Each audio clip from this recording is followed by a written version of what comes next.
Bonjour à tous, c'est Gromy pour la vidéo du mardi. Alors cette semaine on va parler d'un point important qui est que vous devez réaliser des projets personnels. C'est une vidéo qui s'adresse principalement aux dessinateurs qui commencent à être un peu confirmés, qui ont déjà acquis des bases assez solides en dessin, et en tout cas qui sont à l'aise pour dessiner un petit peu ce qu'ils ont envie. Ça ne veut pas dire que vous ne devez pas créer de projet quand vous débutez, ça veut dire que quand vous débutez vraiment, il vaut mieux se concentrer sur de la technique, et de faire des projets vraiment de petite envergure, comme un projet simple par exemple de finir une image complète. Par contre, une fois que vous avez déjà fait plusieurs images complètes, que vous savez faire des personnages et les faire bouger à peu près, c'est pas mal de se mettre à faire des projets. Et à mon sens, plus on monte en niveau, plus c'est important de faire des projets plutôt que de faire des images qui n'ont pas de but et qui seraient seulement des pièces de portfolio, quoi. Je pense que le meilleur portfolio que vous pouvez avoir, c'est un certain nombre de projets réalisés. Donc cette vidéo va être en deux parties. D'abord, cette semaine, je vais vous parler de la théorie, donc de pourquoi faire des projets c'est important, comment les réaliser, quel type de projet, les pièces que je vais éviter, etc., etc. Et la semaine prochaine, je vous parlerai des projets que j'ai moi-même réalisés, ceux qui m'ont appris, ainsi que les projets que j'ai envie de faire, qui sont encore à réaliser pour cette année. Alors, pourquoi réaliser des projets plutôt que de dessiner une image après l'autre? Et déjà, qu'est-ce que j'appelle un projet? Pour moi, un projet, c'est quelque chose qui va avoir un début et une fin, et qui va demander beaucoup d'efforts, le tout dans un ensemble cohérent. C'est-à-dire, par exemple, réaliser 10 images dans un univers précis et qui se regardent dans un ordre précis, qui raconte un peu quelque chose, c'est un projet. Réaliser 100 illustrations en ancrage, c'est le projet que j'ai en ce moment, c'est un projet. Il y a des contraintes, l'ancrage, un format d'ailleurs précis que je garde tout du long, et le fait qu'il y en ait 100. Ça donne une fin au projet, un objectif à atteindre. Donc je vous montrerai également des exemples, puisque la semaine prochaine, je vous montrerai les exemples de mes projets, donc on va en voir d'autres. Et donc pourquoi s'imposer des contraintes? Pourquoi s'imposer des projets?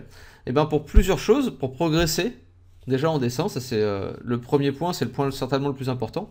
Vous allez progresser en technique, puisque les contraintes vont vous forcer à vous dépasser, à aller dans des endroits où vous êtes un petit peu moins confort. Ça va vous obliger à vous renouveler aussi. En l'occurrence, moi, pour les 100 illustrations que je vais faire, au début, je vais aller plutôt dans des choses que je connais, mais petit à petit, je vais forcément m'éloigner un peu de tout ça, parce que 100 images, ça fait quand même un bon paquet d'idées à avoir, en fait. Vous allez progresser aussi en cohérence, puisque l'idée d'un projet, c'est que l'ensemble des images produites pour ce projet soit cohérente. Et ça peut être, c'est un exercice qui est difficile, c'est quelque chose qui s'apprend aussi, hein, d'être cohérent entre plusieurs images. Puisque quand on débute, quand on apprend plein d'éléments techniques les uns après les autres, on peut avoir tendance à aller dans plein de styles différents, à avoir des images qui sont pas forcément cohérentes les unes avec les autres, juste pour montrer, pour tester des trucs différents. Alors que là, le but du projet, c'est vraiment de se concentrer sur quelque chose.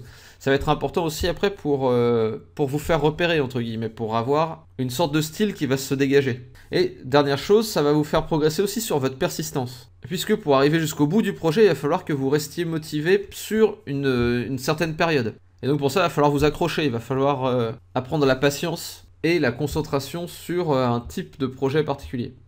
Ensuite, autre avantage, ça va permettre de combattre le manque d'inspiration, puisque là vous allez avoir des contraintes, et vous allez avoir dès la deuxième image, vous allez déjà avoir quelque chose sur lequel vous baser. Ça permet pendant longtemps de tourner autour de certaines idées, et du coup l'inspiration va venir plus facilement. Ça va vous permettre aussi de communiquer avec votre communauté, et avec d'éventuels clients, plus facilement.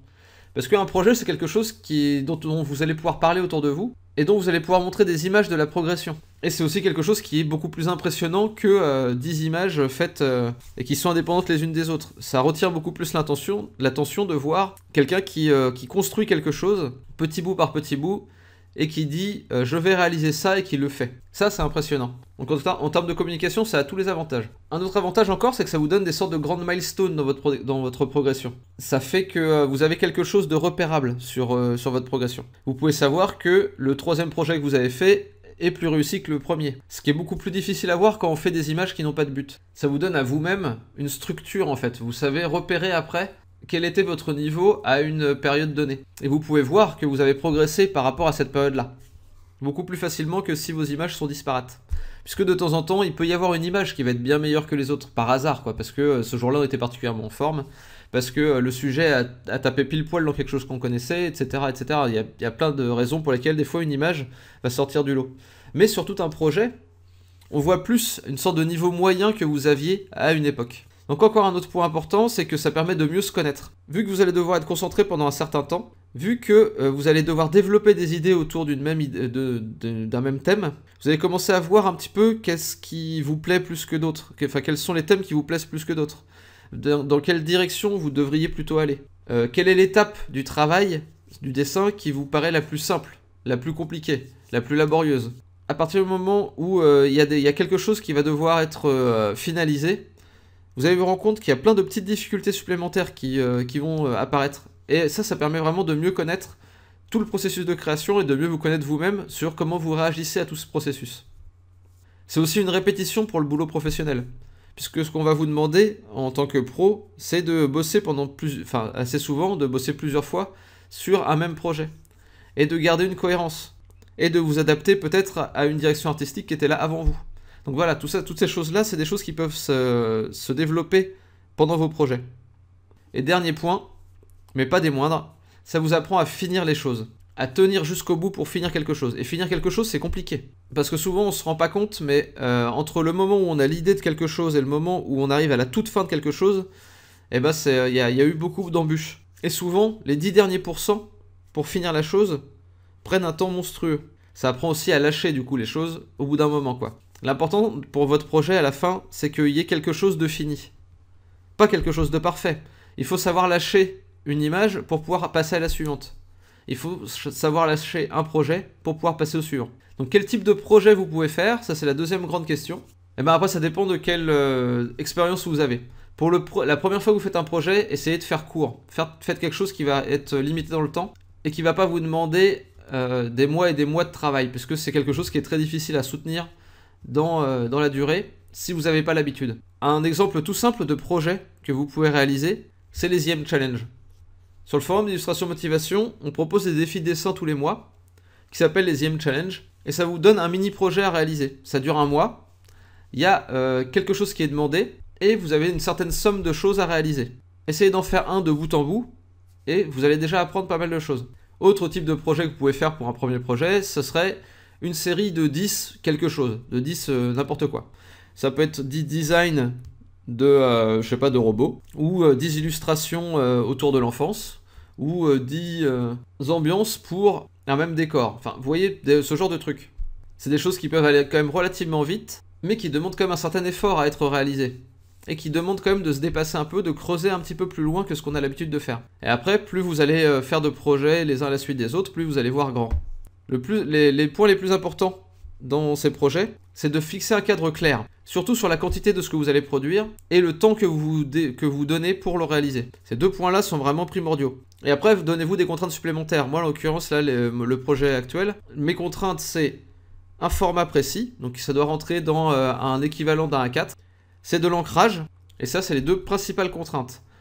Les contraintes de quantité, c'est qu'il y en a 100.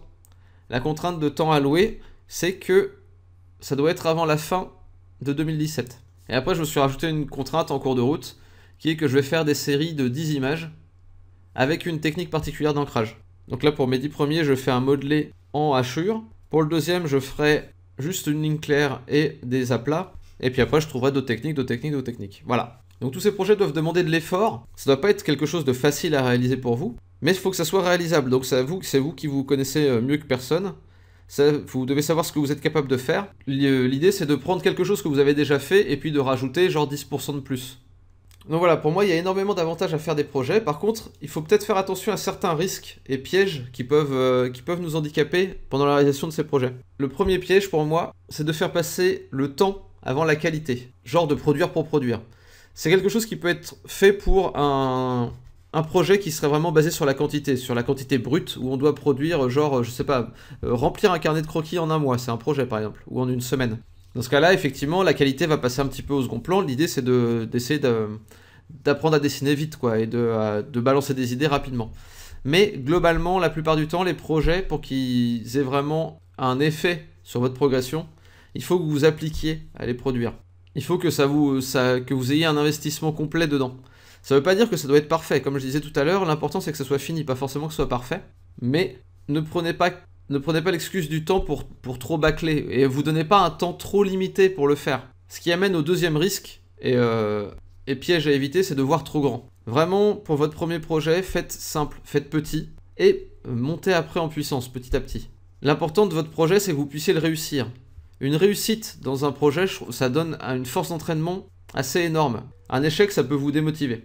Donc il faut essayer d'avoir quelque chose d'atteignable et que vous soyez fier d'avoir réalisé ça une fois que c'est fini. C'est aussi pour ça qu'il faut faire passer la qualité avant le temps. Parce qu'à la fin, vous devez pouvoir regarder le truc et se dire « Eh ben voilà, ça c'est vraiment le mieux que je pouvais faire à cette époque-là. » Ou en tout cas, je suis fier de ce que j'ai fait. Donc troisième piège, et c'est un piège qui est vraiment très pernicieux, c'est le risque de confondre le projet et la réalisation de celui-ci. C'est-à-dire que quand on commence un projet, quand on le définit et qu'on en parle autour de soi, ça peut être assez grisant. Et on peut en retirer une satisfaction certaine, ne serait-ce que d'en parler autour de soi. Et du coup, c'est bon, on a eu notre satisfaction, et du coup on n'a plus la force, on n'a plus vraiment la motivation après de faire le projet, de réaliser le projet, parce que réaliser le projet c'est dur. En parler c'est facile et satisfaisant. Alors que le réaliser c'est difficile, et ça peut être de temps en temps frustrant. Du coup il y a plusieurs solutions pour éviter ça, soit vous n'en parlez pas de votre projet tant que vous ne l'avez pas bien lancé en fait. Tant que vous n'êtes pas arrivé, je sais pas, peut-être à 25 ou 50%, n'en parlez pas, et faites-le avancer le plus possible.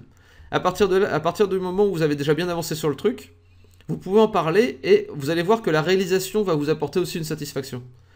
Alors que si vous parlez du projet avant même de le commencer, des fois il peut y avoir un petit biais psychologique là-dedans où on a l'impression d'avoir fait le truc alors que non, on n'a fait que en parler. Et au final, ce que tout le monde attend de vous, c'est ce que vous allez réaliser en fait, c'est pas ce dont vous parlez. Le monde n'a pas besoin de beaux parleurs qui parlent de projets et les réalisent jamais. Ce dont on a besoin, c'est de gens qui finissent ce qu'ils commencent et qui produisent des choses inspirantes. Il n'y a que la réalisation qui vaille quelque chose, quoi. Et donc, dernier risque ou piège à éviter, c'est de revenir sur un projet passé. Ça peut être tentant des fois, on se dit « Ah ouais, ce projet-là, si je le faisais maintenant, eh ben, ça aurait forcément une autre gueule. » Et on a envie de le refaire parce qu'effectivement, maintenant qu'on a... souvent, quand on finit un projet, on a envie de revenir au début pour remettre à jour, en fait, les premières images. Le problème, c'est que c'est une course sans fin, en fait. Puisqu'on pourrait reprendre les premières images, par exemple, on fait 10 images. À la fin de la 10e, la première va nous sembler nulle. On peut reprendre la première, puis la deuxième, puis la troisième, et on se rend compte, ah bah merde, la 4, 5, 6, on a encore progressé pendant qu'on faisait les 1, 2, 3. Du coup, les 4, 5, 6, peut-être qu'il faudrait les reprendre aussi. Etc., etc., jusqu'à arriver à avoir refait les 10 images, et on se rend compte à nouveau que la toute première est pas bonne. Donc voilà, ça peut être un cercle sans fin, il vaut mieux passer à un autre projet complètement, pour avancer en fait. Et faire un deuxième projet qui cassera la gueule au précédent, etc., etc., etc. Jusqu'à avoir une dizaine de projets sous son coude. Effectivement, le premier sera mauvais, mais c'est pas grave, quoi. On en aura 10 autres qui seront bien meilleurs. Donc il vaut mieux toujours avancer et pas revenir sur le passé, en fait. Il faut savoir abandonner les choses. Une fois que c'est fait, passer à autre chose, en fait. Donc tout ça, c'est tous ces risques et pièges à éviter. Peut-être que vous les rencontrerez pas, parce que vous n'êtes pas sensible à ces biais psychologiques-là. Mais je pense que c'est des choses qui peuvent toucher beaucoup de monde. Donc il faut faire attention à ça. Et j'en reparlerai certainement la semaine prochaine quand je parlerai de mes propres projets. Voilà, c'est tout pour cette vidéo. J'espère que ça vous sera utile. N'hésitez pas à me partager vos projets. Si vous en avez qui sont en cours, donnez-moi tous les liens vers le projet en question. Si ça vous a inspiré, n'hésitez pas à m'en parler également dans les commentaires. Je vous mets ici un lien vers une vidéo précédente que j'ai fait qui parlait de mes objectifs et de la façon de poser des objectifs. Donc de mon côté, je vous retrouve les lundis, mardis et vendredis matin sur Twitch. Et si ces vidéos vous plaisent, vous pouvez toujours me soutenir sur Tipeee ou acheter un de mes packs de vidéos sur Gumroad. Donc merci à tous de m'avoir suivi, passez une bonne semaine et d'ici bien, salut!